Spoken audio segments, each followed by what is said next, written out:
Hello and welcome back. I hope that you have been enjoying this show so far, the series so far, as much as I have. Sister Denise has taken us through the beginning of chapter 2, where we looked at how the conversation ensues between Sri Krishna and Arjuna. And the first part we looked at is the words that God uses to address his friend. So the next question that I have for you, Sister Denise, comes from page 16 of the translation in my possession, where I must admit I struggled to make head or tail of the meaning of this section. It says, "It is found that the unreal has no being. It is found that there is no non-being of the real. The certainty of both these propositions is indeed surely seen by the perceivers of truth." Yes, So, it's a deep one. Yes, please explain it in a way that's more palatable, because I So just struggled with this. looking at the first part of it, just repeat that first part. It is seen. It is found that the unreal has no being. So what I understand about that is that inanimate objects do not have a soul. Of course. Okay, after that I get lost. It is found that there is no non-being of the real. Yes. So it's actually the other side of the coin. Something that is real persists. Anything that is inanimate is in a constant state of change. What the Brahma Kumari's knowledge says is that the soul changes. What the conventional Gita says is that the soul doesn't change. So there you have a very interesting contrast or difference of angle. So the incorporeal Supreme Father, the Supreme Soul, whom we call Shiva, the benefactor, the seed, and the point, says, "I am changeless and I am real. You are real as souls and you change. Objects are real without having consciousness, and they change, because anything that is matter is constantly changing, coming into being, persisting for a while, and then falling apart, and then reforming itself as some other object. But the matter itself remains permanent, and it does not have consciousness. So it's a different approach. Very often in conventional interpretations, it will be said that the soul doesn't change, because if it changes, it cannot fit in the criteria of anything real has being. Right? So anything unreal doesn't have being, but actually it's not quite like that. God is real, changeless, has being. A human soul, or any soul, but especially a human soul, changes. But it doesn't stop existing as an individual entity. So it's very, very subtle. And from the conventional Gita, you would not get that. So this is one of the very interesting differences that we find in the knowledge given by Shiv Baba through Brahma Baba, the Brahma Kumaris, is that a soul remains intact eternally, immortally, and it changes quality. But it doesn't fall apart and reform itself as something else in the way that matter does. And matter is one thing, there's a fixed amount of it. it, as Einstein had pointed out, it cannot be created or destroyed, so in that sense is real, but it doesn't have its own consciousness. So there's a different thing. Sister Denise, thus far, Arjuna has been educated on the inner workings of the self. Okay, so I'm wondering, is the war that he is about to engage in, is he fighting bodies or is he fighting souls? Well, it's a bit not quite like that. He has to go through the motions of fighting that which cannot be fought. Okay. It makes it so difficult. You have to expand on that answer. You see, you have to fight what your perceptions are presenting to you by challenging its validity and its veracity. You see, so what Arjuna has to do is deal with his attachment to those souls whom he perceives to be blood relatives, because actually a soul cannot be a blood relative, because the soul doesn't have any blood. But the soul in the body becomes part of a family that's connected by blood. And blood is very powerful because it contains this vector, if you will, of attachment.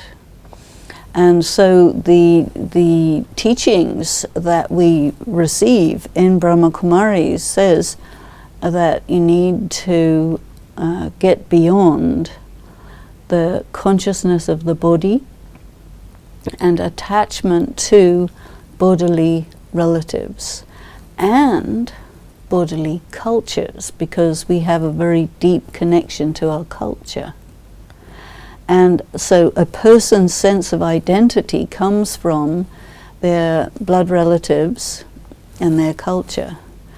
Whereas the knowledge of the Gita says that that is actually not as real as you think. And if you want to be working with what's really, really real, the most real thing of all is your connection to yourself and your connection to God, incorporeal supreme God. And then in between you and God comes your body, your bodily relations, and your bodily culture. Mm-hmm. And so what the Gita is teaching, what God is teaching, is this which is in between you and me, make it go away, destroy it. That's your enemy, fight that, because it's not real. Mm-hmm. So he's not really fighting souls, and he's not really fighting bodies, he's fighting an assumption. The assumption that your identity comes from your culture, it doesn't. You have a bodily identity, you have a bodily cultural identity, but there's a limitation.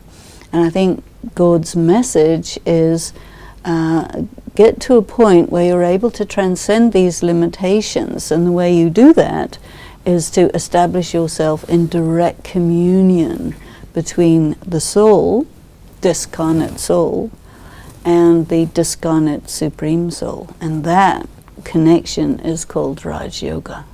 Okay, so then, Sister Denise, this is all brought together on page 18, where it is said, these bodies are inhabited by the eternal, the indestructible, the immeasurable embodied self, are said to come to an end, therefore fight, Arjuna. There's a lot of emphasis on this. So we see that the Supreme Soul is not only telling Arjuna that he should fight, but why he should fight. Yes. The knowledge is expanding. You see, it's difficult for people to reconcile because they're assuming things on a physical level. All the weapons that is shown in the depictions and so on, the assumption that people make is that Krishna is getting Arjuna to kill people, even though it is said repeatedly that you cannot kill the soul. But when people are body conscious, then killing involves the body. So what it's saying is you have to kill the fact that what you perceive is real, because what you're perceiving isn't real, and the only way that you can actually prove that is by destroying it. But you don't destroy it as a human body or a human object, but you destroy your attachment to it, because it only has importance to you if you're attached to it. If you're not attached to it, it doesn't matter.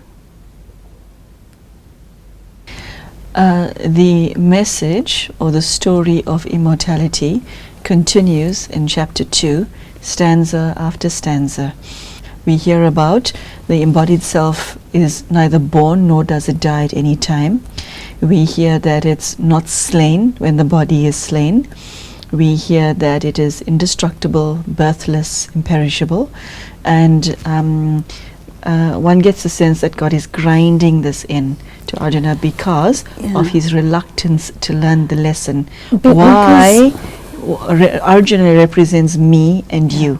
Okay, why don't we want to know this, Sister Denise? Why is there resistance to the truth? We crave it. When you get it, you think, come back tomorrow.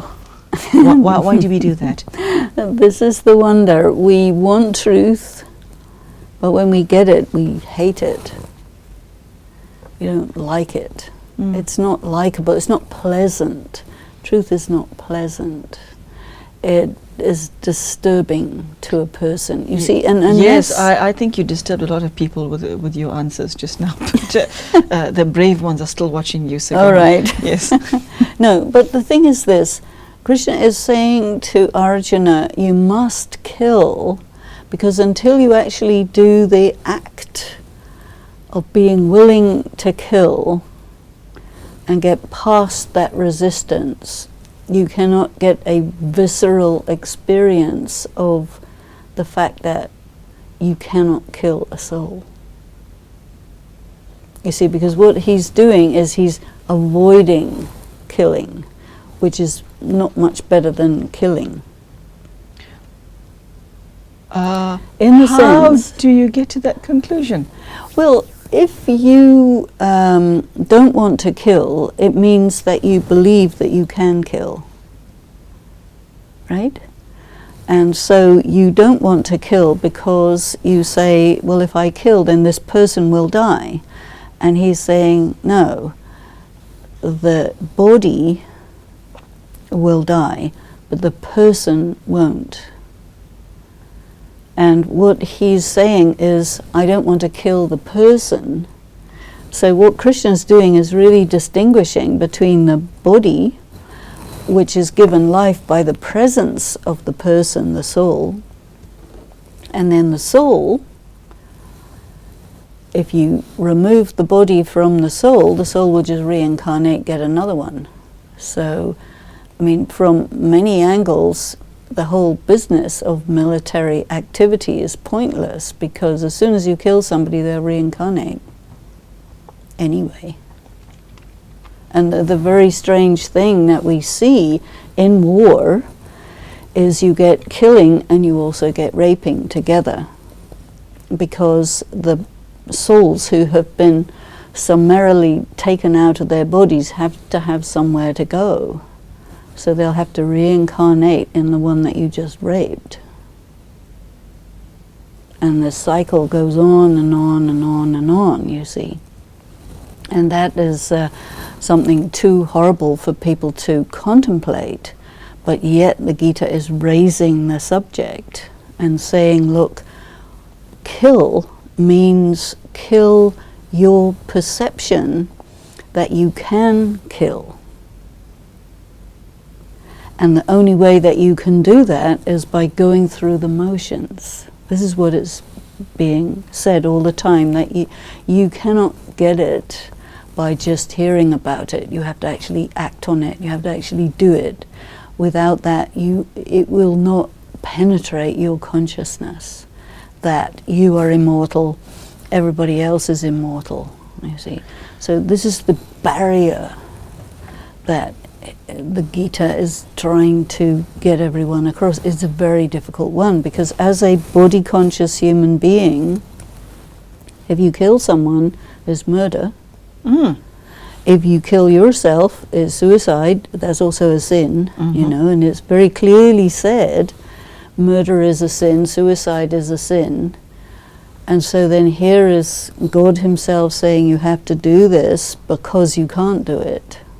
You know, it's so difficult for people to figure it out until you understand that that your perception is deceiving you or deluding you.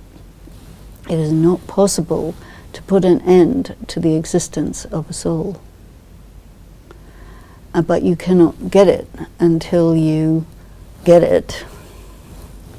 And by getting a realization, when you get to the end of the Gita, this is really what Arjuna finally gets, is, oh, I understand.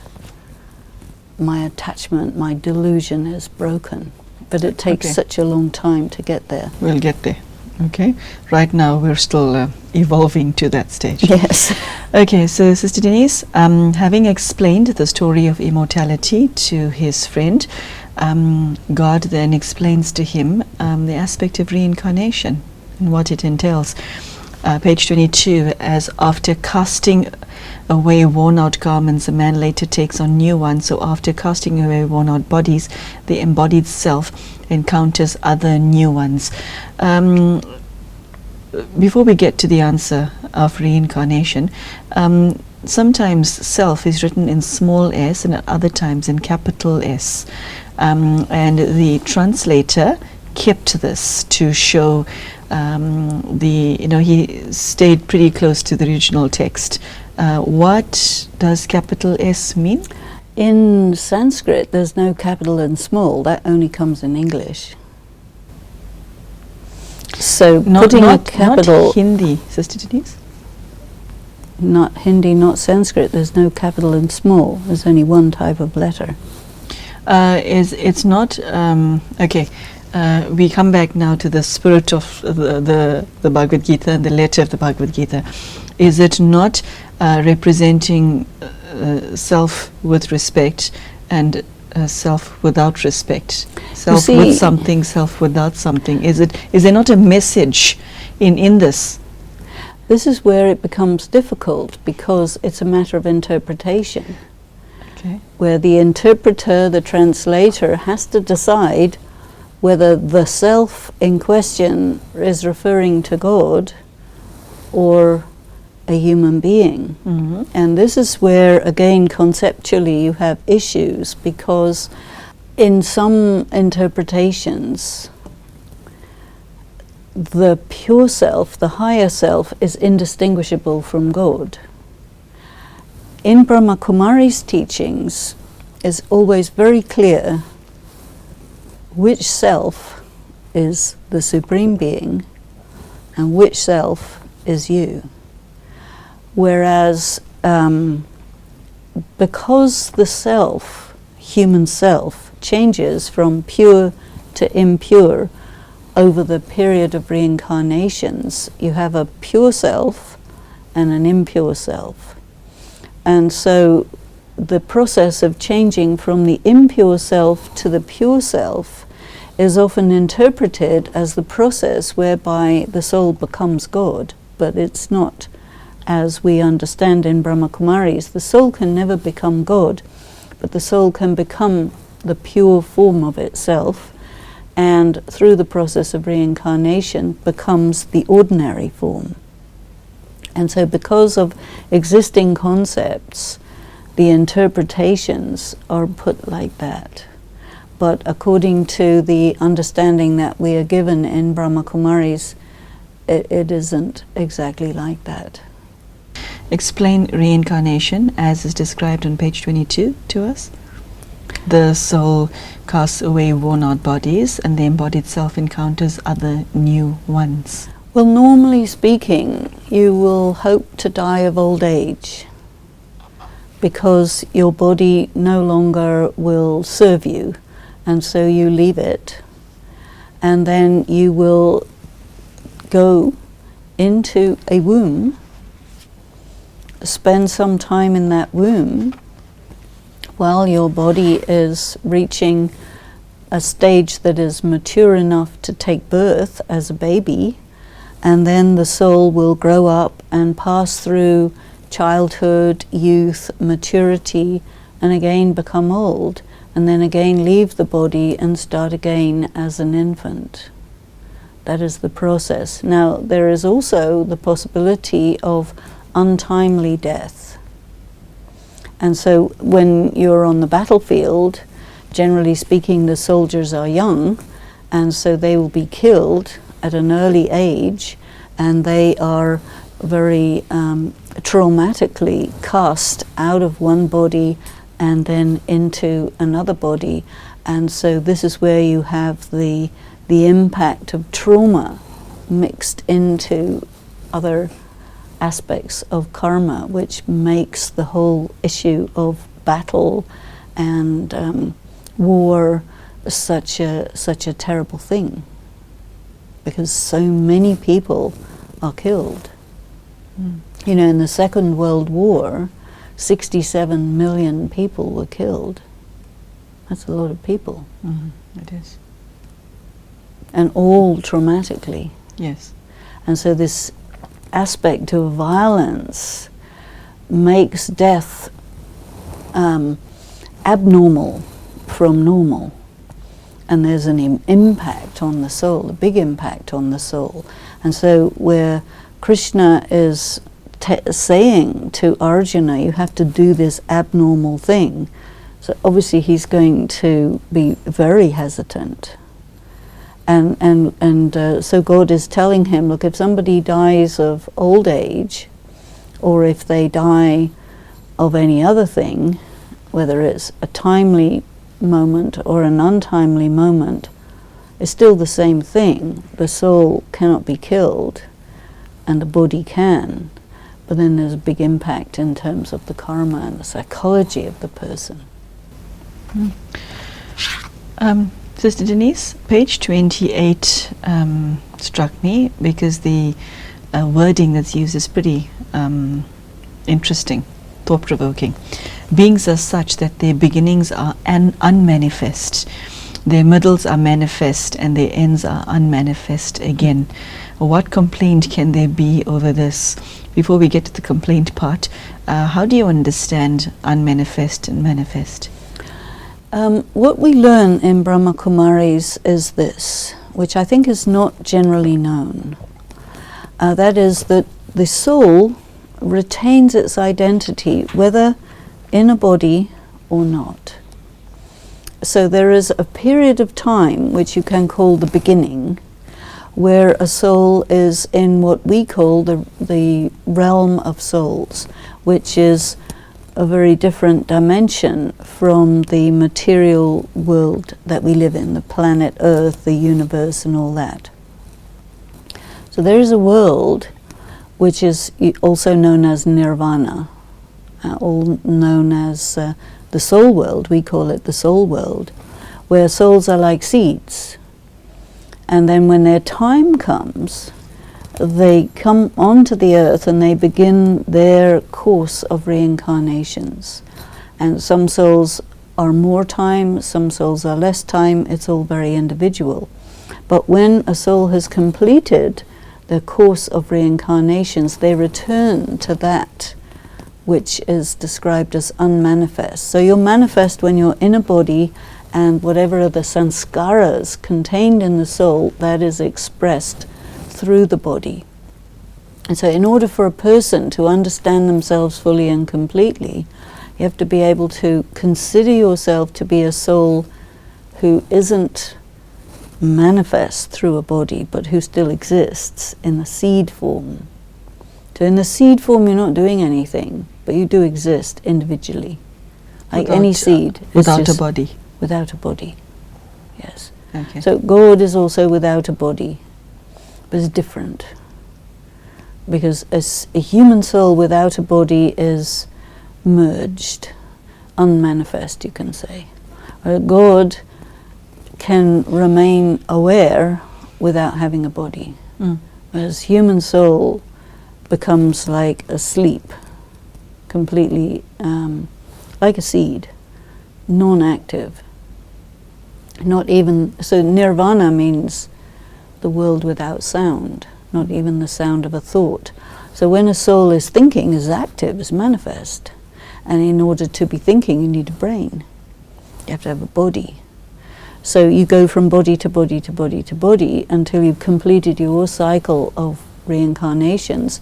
Then you return for some unspecified time to the unmanifest state. This is how we understand it. Page 29 grabbed my attention because you addressed it earlier. Someone perceives this as a wonder, another declares this as a wonder, still another hears of this as a wonder, but even having heard of this, no one knows it.